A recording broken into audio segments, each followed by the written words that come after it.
Why is repeat business so important is what we're talking about today in the eCentral Business Show. I'm John Nayler, joined by JD from the Institute of Wow. It's been a fantastic time. What a revelation this has been. John, I thought you were just going to say, look, it's been an experience, and you were just going to leave it at that. We didn't know whether it was a good experience or a bad experience. I've had this motor mouth on the other side of me with this wow rubbish, and you've had to put up with 5 interviews. But anyway, at least this is the last one. Yes, yes. Now, just quickly on your background though, so where did you launch into marketing? What led you into this game? Real quick, mate, because I know that's always dangerous when somebody asks a guest that. I don't want any tears. Yeah, no, there won't be any tears. This is not Denton. No, I'm not that sort of person. No, look, I did the advertising and marketing degrees of all that when you leave school and what have you. But basically, I was lucky enough to become the national marketing guy for Woolworths in my 20s, and I learned a lot of this direct response stuff there because, as you might recall, 1,000 years ago, Woolworths used to do a lot of scratch games when you came through the supermarket, and I would design all of those. Or you were that guy. That guy. Or they would do, for example, a lot of the stuff with cookware. So you'd actually have a little saver sheet, and every time you spent $5 or $10, you got a stamp, and you put it on the saver sheet, and then you would be able to collect cookware or glassware for very crazy, insane low prices. Oh, I remember those days, yeah. There was a lot of people at the time who knew what I was doing, and the husbands hated me because I was sucking their wives or their mums into this repetitive trade thing, which I know is where we're heading for this. But just quickly after that, I left and set up my own business called the Dynamic Ideas Company, and we ended up doing a lot of this repetitive trade stuff, or what we call continuity programs, for the fast food chains like McDonald's and Kentucky Fried. Remember, you used to buy Kentucky Fried and you'd get a Looney Tunes, Bugs Bunny mug with a box of chicken, and then the next week you'd get a Daffy Duck mug. Oh, yeah, these people wanted to collect the whole set. All of that stuff. And what happened? Is that your fault? Yeah, it's my fault. And then over the years, I grew to actually think, well, I better take control of this myself. So I took out the licence for the Rugby League bubblegum cards in the 90s, and I took over from Scanlon's Bubblegum. Because we knew how to market them as opposed to a confectionery company, I would put out millions of Mal Meninga cards and what have you into the Sunday papers for free. They'd advertise for $500,000, get your free football cards this Sunday with the Sunday paper.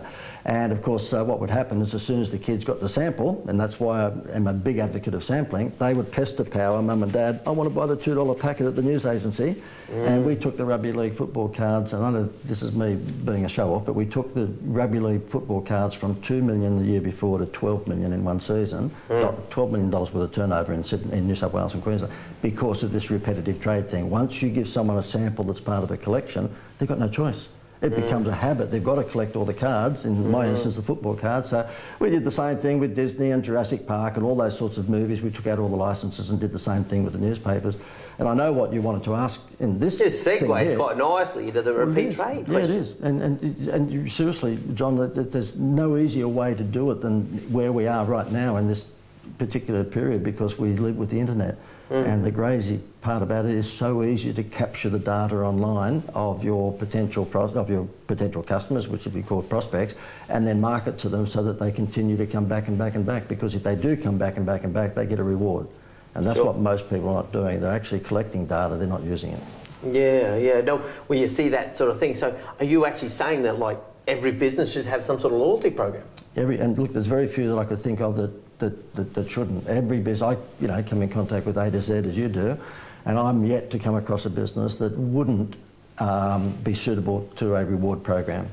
And like, it could be as simple as I said to you before, the hairdresser, for every $50 that someone spends with a hair salon, they get a movie point, and they save up 6 movie points, which means they've spent 6 times $50, and they get a couple of movie tickets.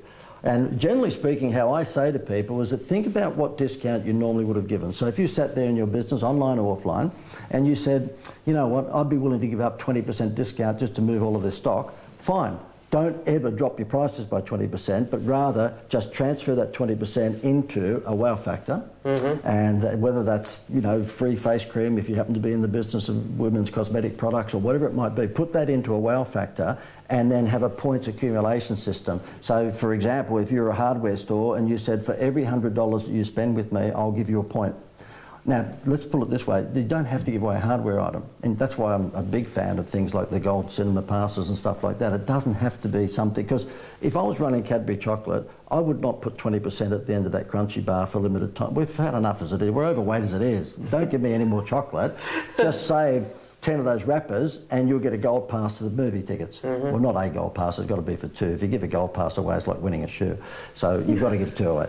But my point is that if you are going to stimulate repetitive trade, you've just got to do 2 things. Number 1, collect their data, and number 2, put them into a loyalty or reward program where they are benefiting each time they actually spend with you. Yeah, okay. Well, nice little example, sort of along the same sort of lines as the client I'm working with. You know, they were going to put out a Christmas thing for the dead customers that haven't been to, you know, that part of the database that hasn't communicated for a couple of years, and do a super special, like an extra $15 off. I'm going, oh, that sounds kind of great, but how about we do like, your price is going up, right? And they said, yeah, the price is going up in January. I said, well, how about beat the price rise? And we go to your whole database. Yep. Anyway, it worked a treat. Yeah, so I took that one to the bank. I was very proud of myself. Really? But that's actually, and even maybe it's even relevant, and I think most people already recognise it, that's actually just reverse engineer that fact that why is it so important to get repeat business? Well, you know, the thing is that it's reported, and you know, it depends who you talk to, but it's reported that it's 7 times cheaper to sell something to an existing customer than to go out and find a new one. I guess that stands to reason.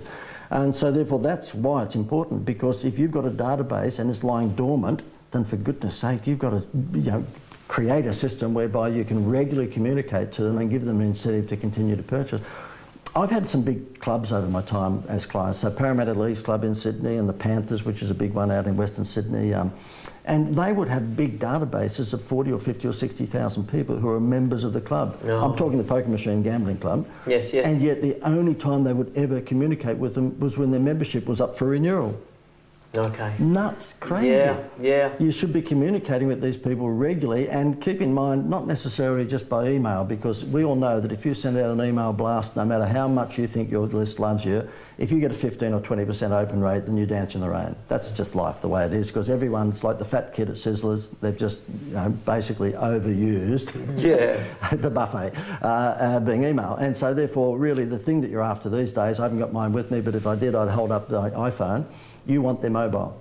And let me just, before we go, I'm just looking at our clock, we've only got a minute or so left, but John, I told you off camera. Yes, yes. A restaurant client down in Melbourne who's a very upmarket restaurant, the $50 meals, and he was spending $500,000 on Melbourne newspapers and radio, and I stopped that. I said to him, well, when I said it, I recommended that he stop that, and I said, why don't you just incentivise your waitresses 50 cents for every name and contact detail they get from your restaurant. So when everybody on a 6-table, sort of meal was, getting up to leave and somebody was paying the bill, she would put a little entry form about the size of an iPhone in front of each one of them and says, look, old-fashioned, admittedly, but a bit of paper, and say to them, give us your name and your details and you're in for the draw to win a dinner for 20 of your friends at the end of the month.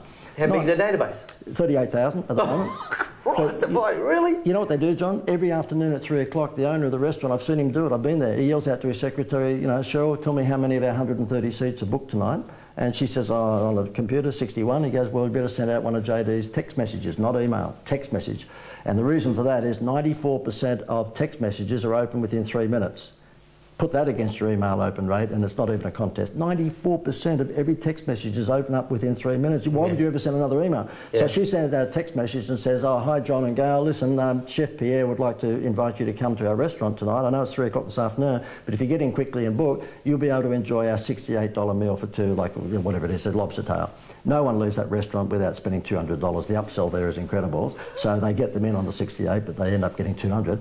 Guess what? He's the only restaurant in the world that's full 100%, 364 nights a year. Every night. It's not like, oh, well, there's 2 seats. Like every single night. And all he does is send out my text message at 3 o'clock every afternoon to about 1,000 of his 38,000 list.